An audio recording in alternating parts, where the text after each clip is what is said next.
Bienvenue dans une nouvelle vidéo dans laquelle je vous propose de regarder de plus près comment gérer vos utilisateurs et leurs profils. Tout se passe dans le menu Administration où on retrouve la liste des profils et la liste des utilisateurs. Un utilisateur ainsi qu'un profil, ce sont des données indispensables pour pouvoir vous connecter dans n'importe quel logiciel. Mentiquatre n'y fait pas une exception.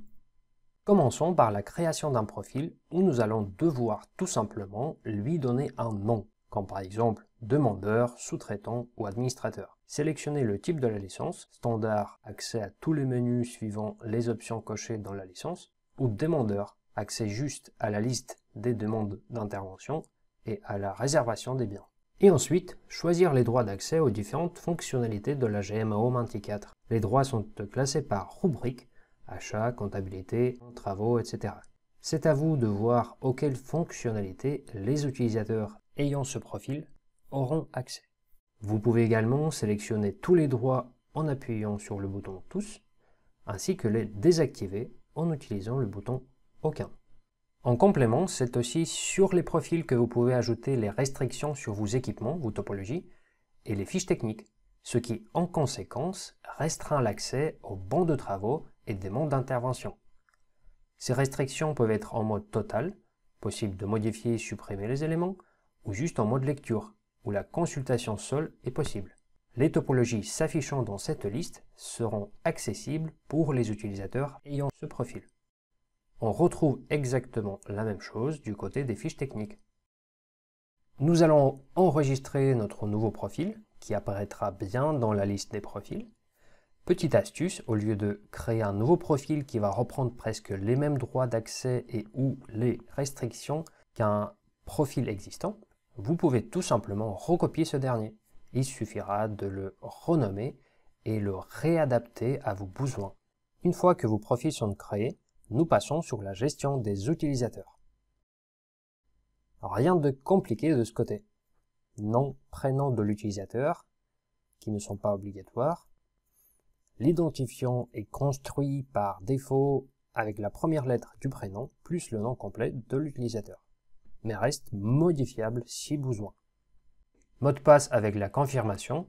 Pour les utilisateurs LDAP, le mot de passe est récupéré automatiquement depuis l'Active Directory que vous renseignez dans le paramétrage du serveur de Mentiquatre. Ensuite, on sélectionne un profil et un personnel lié qui est indispensable pour pouvoir vous connecter dans l'application. D'ailleurs, un message d'avertissement vous le signale. Donc il faut au préalable créer votre personnel à partir du menu Société, membre du personnel. Comment le faire? Je vous invite à regarder le tuto La gestion de son personnel sur notre chaîne YouTube, dont le lien vous retrouverez dans la description de cette vidéo. J'enregistre le formulaire et on va se connecter en utilisant ce nouveau compte. Login, mot de passe. Et en haut à droite, on va retrouver le nom et le prénom que nous avons renseigné tout à l'heure. Si je me rends dans l'arborescence des topologies, je ne vois que la topologie bâtiment avec ses sous-niveaux, et l'ensemble des topologies n'est que consultable. Je me reconnecte avec un utilisateur qui a le droit de modifier les profils, et je vais modifier le profil demandeur 2 en mettant le niveau d'accès au total pour la restriction topologie.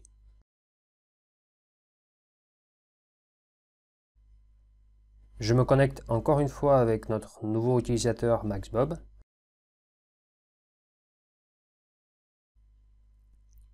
Et cette fois, nous avons un contrôle total sur nos équipements. On peut les modifier, on peut les supprimer. Par contre, la fiche technique reste toujours non modifiable, car restreinte au niveau lecture. Je me reconnecte encore une fois avec mon compte administrateur pour vous montrer quelles actions vous pouvez faire à partir de la liste des utilisateurs. La suppression, dans le cas où votre utilisateur n'est plus utilisé.